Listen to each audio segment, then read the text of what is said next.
BCS বা যে কোনো চাকরির পরীক্ষার আগে যদি বাংলার মহাকাব্যগুলো একদম সহজে ঝটপট আয়ত্ত করতে চান তবে এই ভিডিওটা আপনার জন্যই। মাত্র কয়েক মিনিটে আমরা জেনে নেব মুকুন্দরামের চণ্ডীমঙ্গল কাব্য এর কাহিনী, চরিত্র আর পরীক্ষার জন্য সবচেয়ে গুরুত্বপূর্ণ দিকগুলো। প্রধান চরিত্রসমূহ।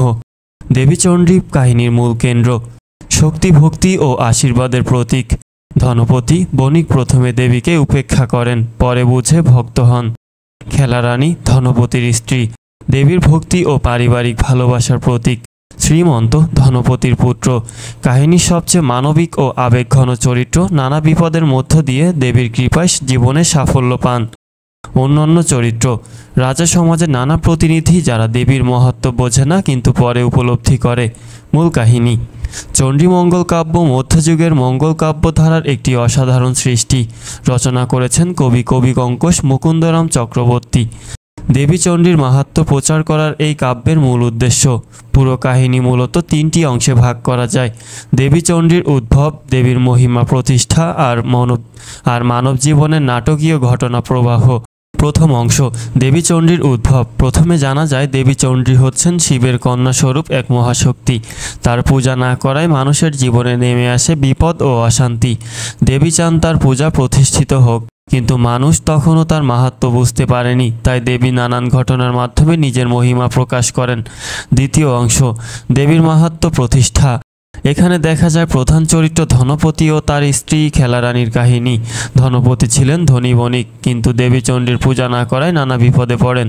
ধনপতি একবার দেবীর নির্দেশ অমান্য করায় কারাগারে বন্দী হন, এমনকি ধন সম্পদ হারান। পরে বুঝতে পারেন দেবী মাহাত্ম্য অস্বীকার করলেও জীবনে শান্তি আসে না। অবশেষে তিনি দেবী চণ্ডীর পূজা করেন, মুক্তি পান আর জীবনে সুখ ফিরে আসে।